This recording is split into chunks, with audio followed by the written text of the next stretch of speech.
It all starts here. Oh, you must look like $1 million! This is Roland Hagenberg in Melbourne. Marawa is a hula hoop champion who can wheel around her body up to 100 hulas.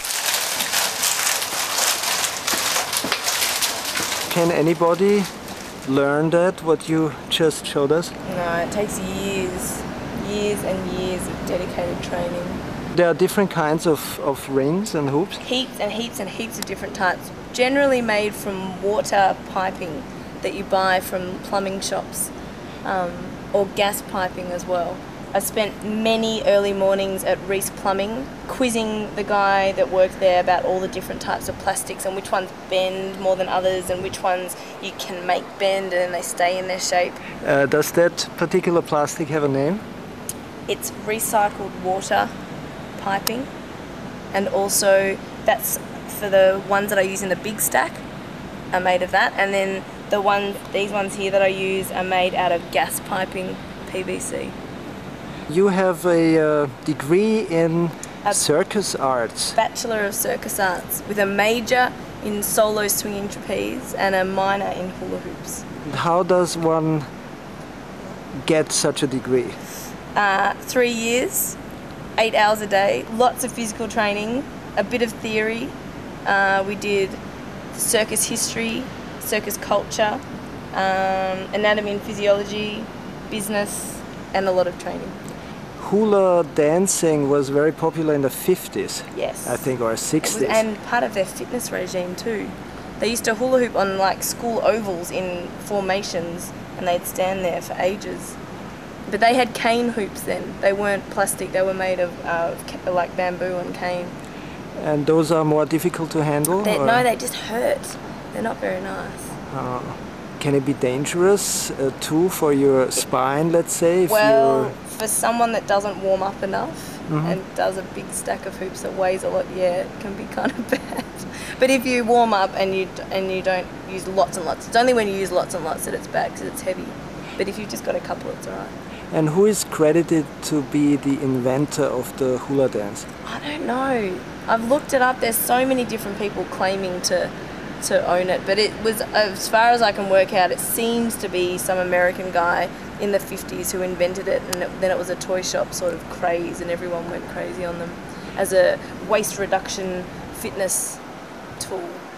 Is there a copyright on the hula? I think Moose had a copyright on they had scented hoops that smelt like strawberries or chocolate.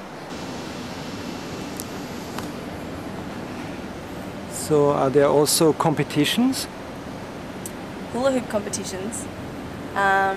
Last year they had a competition, like a Guinness World Record competition, and this lady called Karina Oates, who I haven't met, but she's an amazing hula hooper. She did 100 hoops, and they went, she's very tall, I reckon that's why, but she had them from her knees all the way up to the top of her arms. She had 100, and I was looking it up to see what how they judge whether or not, you can be a world record holder, but there's a specific size that each hoop has to be. So she had world record standard sized hoops for her 100 stack. It's not only how many, but also how long. Yes, you had to do 3 rotations minimum to get the record. So what is your personal record? I had to do 100. I had to try, but I don't think my hoops were world record standard size. So I might have to try it again when I find out what the size is. And what do your parents say about that? My brothers and sisters appreciate it a lot because they pretty much make their whole year's worth of spending money from untaping my hoops, because I pay them $2 per hoop to take all the tape off, because I hate doing it, it takes so long. So they untape the hoops and then tally up. What do you mean untape the hoops? So every time I want a new colour I have to take all this tape off, but it takes forever.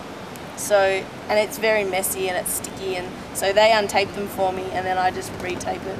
What is the fashion aspect of the hula hoops? Well, this hoop here, as you can see, alternates between 2 colours, a lighter tone and a darker tone, which happens to be my personal favourite. A combination of shiny and glittery tape, which means that not only will this pick up in the light, but this will kind of reflect off in all different directions. But because it's striped, you see the movement a lot, whereas if the hoop was all the same colour, you really appreciate how fast the hoop is spinning. But most people generally tend to do their hoops in like a thin stripe like that of each colour, and they kind of go round and round and round, but I don't like it. So the fans are more male or female, your fans? Both.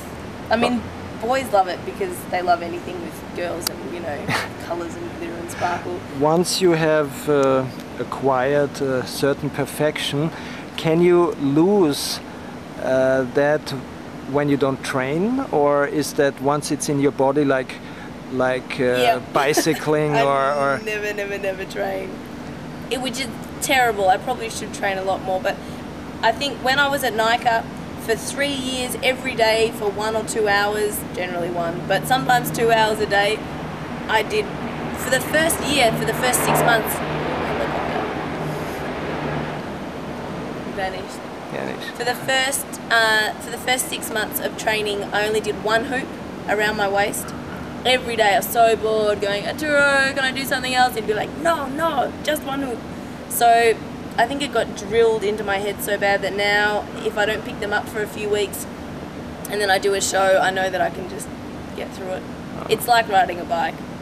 When you got your degree, so there are tests, or you have to perform in front of a jury? Yes, or there was, very serious. We got to wear the hats and everything, and we had lots of assessments where our trainers had a list of certain tricks that we had to do, and we were scored on what, you know, and you had to choose the tricks depending on what you're doing, if you're doing trapeze or hoops or whatever other subject.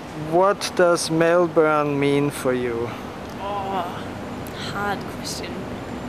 Melbourne is my hometown. When I was younger, I lived overseas a lot, but we always came back to Melbourne. So for me, even though the last few years I've been here a lot, it still feels novel kind of being in town. I don't know. I like Melbourne a lot. We have a lot of really good chocolate shops. I know people say that chocolate's better in Europe, but Melbourne really has some amazing, amazing chocolate. I definitely vouch for that.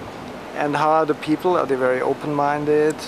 If you compare them, let's say, to the people in Sydney or in other cities? Yes. No, everybody knows Melbourne's better than Sydney. People in Sydney say, well, we've got the weather. That's all they have. Sometimes they have nice weather, but even then, their weather hasn't been that great lately. We've had really good weather. You can see, look, no clouds.